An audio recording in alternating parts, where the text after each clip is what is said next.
best defense at any level is always a good pass rush, regardless of whether it's high school, college, or professional football. That was certainly the case in the Superdome on Sunday. It's a pleasure to welcome our panelists once again here at SportsNOLAtv, our regular, former New Orleans Saints wide receiver Torrance Small. Great to have you with us as always. Glad to be here, as usual.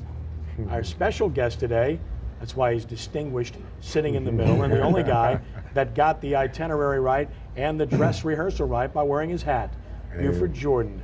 Buford, it's great to have you with us. Thanks, brother. It's great to be here. All right, and of course, Brian Alley Walsh of SportsNOLA.com and also of WHST 690 AM. Brian, it's great to have you with us. Thanks, Kenny, and I'm glad I'm sitting next to Crocodile Jordan here. That's true, man. Me. Catch what you want me to catch. I don't feel worthy. I want my hat. That's what I'm bringing it too. Torrance, let's talk about pressure. As I mentioned, the best defense is always a pass rush. It covers all other ills. It doesn't matter if you cover well. It doesn't matter how well your linebackers move in space and zone. If you get pressure, and yesterday the Saints illustrated that fully and covered up for any other ills they might have. Well, as I've been saying about the Saints defense, the scheme is better than the talent. And in this game, we showed that by executing the scheme that Greg Williams had put together to get the pressure on Jake Cutler. And those guys, they went out, they execute, we put pressure on, we hit them. I think they hit him about 10 times, sacked him 6 times. And when you get that type of pressure on the quarterback, it's hard to find receivers. And he didn't have all of his weapons to use, missing Roy Williams. But when you get that type of pressure, I don't care who you have out there, it's going to be hard to find guys. And if we keep that up, I think this is a game we build on. Am I fully sold on the Saints defense right now? No, but I am sold out on the scheme, and I think as we continue to game after game, we'll build, and I think that scheme will come together. Guys will get more of a team effort once we get out there, and we'll start getting more turnovers. The one thing, we're getting the pressure, but we're not getting the turnovers. We had one turnover yesterday from a fumble, but I like to see us get more interceptions, and I think as the season goes on, you'll start seeing that as these guys start to come together as a team. Buford, the Bears couldn't protect Cutler last year. Their offensive line was leaky. They made a move letting Olin Kreutz get away to the Saints.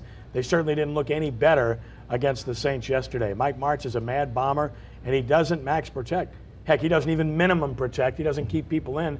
Most of the time, he sends everybody out in the route, and that's an invitation to rush the quarterback, isn't it? Yeah, it really is. And I mean, as you saw, we did. Greg sent some people coming in untouched, making some good hits. So, you know, there's definitely take advantage of that, and that's what Greg did. And the defense, you know, people have been saying, that they're not that well, with the preseason and stuff. You look at the way they played yesterday, that front was on, as well as the secondary. Greer and made some great plays back there. So I think as long as those guys, can cover a few people up, that front line look like they're ready to go. Brian, as I look at this defensive front, and I look at the guys that are making plays in that game, it's really kind of hard to conceive of, if you're looking at the Saints back in April, May, that Mitch King, Junior Galette, and Turk McBride are your primary guys making plays for you. Absolutely, and as we talked, Kenny, the Bears were almost the perfect storm for the Saints from a defensive standpoint. They almost played into their hands because of Jay Cutler, the way he holds the ball for a long time. They were missing some key people along the offensive front. They lose Karimi early in the game. They lose Earl Bennett, wide receiver, to an injury. Great hit by Roman Harper, I believe, wasn't it? You take away a lot of Jay Cutler's weapons. You bring 3, 4, 5, 6-man rushes, and we've mentioned Greg Williams a number of times and how he mixes up his packages. But what I was impressed with is that they were able to get to Cutler with just a conventional rush on a number of occasions. And, it's not so often that you get the sack. It's how much pressure and the hits that you put on Cutler, and they accumulated. And by the time the fourth quarter rolled around, they got 5 of their 6 sacks in the final 10 minutes of the game when they were up 17.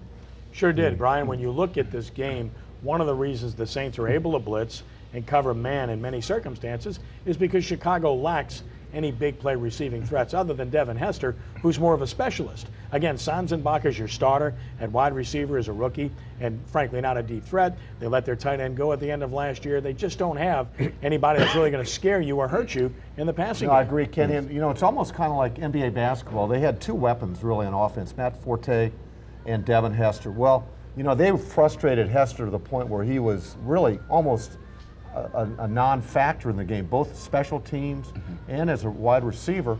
And so Matt Forte, it's almost give him his yardage. We'll just keep him in the field and play if you can. Now, he had a great first half, and they put the rope around him in the second half. But, you know, they don't have the weapons, certainly like Green Bay did the week earlier. Buford, one of the reasons that the Saints put a rope around him in the second half is the Bears stopped trying to run the ball. Matt Forte didn't get the ball enough. Now, part of that might be due to the fact that they were trailing in the game, but did they abandon the run too soon? I think they did. You know, I thought, you know, with that first quarter, hey, he had 50 yards rushing. He winds up with 47 for the day. So, you know, he started out banging him. They were using him the right way, dumping it with that, and they kind of took him out the game. But, you know, the thing is when you have none of the other people on the outsides, why take it away? So, you know, the thing was the Saints realized that, and when you stop the passing game, hey, the four run, and when they did try, hey, they didn't have no run. Then they had to throw the ball. Torrance, you have wide receivers that don't get a lot of separation, which we're talking about with the Bears. Then you have a quarterback in Jay Cutler who sometimes isn't seeing where the pressure is coming from, in particular on guys that are not being touched coming from the outside. How much of that is on the quarterback as compared to the offensive line or the receivers? Let me put a different spin. Let's go to the coaching. Okay. I think it's more of the coach. I think Mike Martz, he's sending too many guys out. He's not leaving enough people in to protect for the receiver to get open. Another thing he can do, he can shorten up the routes. Let's call some quick steps. Let's get the ball out to Hester a lot earlier. Let him see if he can do some on quick screens. So let's get Matt Forte some quick screens or whatnot. I think it's a lot of other things he can do offensively. If you don't have the line that's talented enough to pick up the pressure, or you're not picking up the pressure for whatever reason it may be, I think we need to shorten up those plays, get the ball out quick, get the defense running and moving instead of coming at your quarterback, putting all this pressure. And so I wouldn't so much put it on the receivers, although I think they can use a dominant receiver. And I don't put it too much on Jake Cutler. I think he's a great young quarterback, but when he's put under the pressure that he's under right now, you're not going to make plays. It's just not going to happen. And I think coaching, he needs to sit back and just say, I was great with the Rams, but I have a different personnel out here, and I need to work with the personnel that I have and not put this guy in harm's way. Kenny, in answer to your question, you raise a good question, and these guys being offensive players, I'd like their input, their viewpoint on it.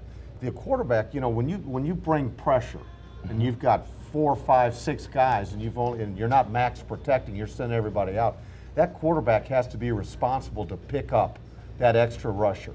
Okay, he's got to feel, and I think a lot of times Kenny's point is that he doesn't feel the heat. Jay didn't feel the heat sometimes. And we do have built-in hot routes now. Some plays have built-in hot routes where guys are automatic. You don't have to check it off or change the play or anything. It's built-in hot routes.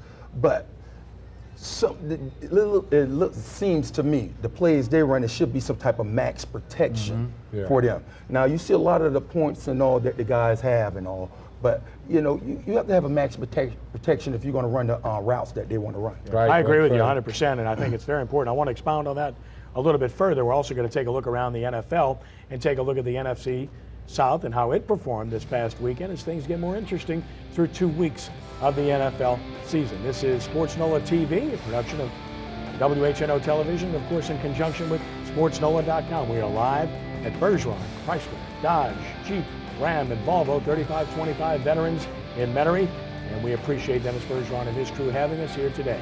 Back in just a moment to take a look around the NFL as we continue with more of SportsNOLA TV.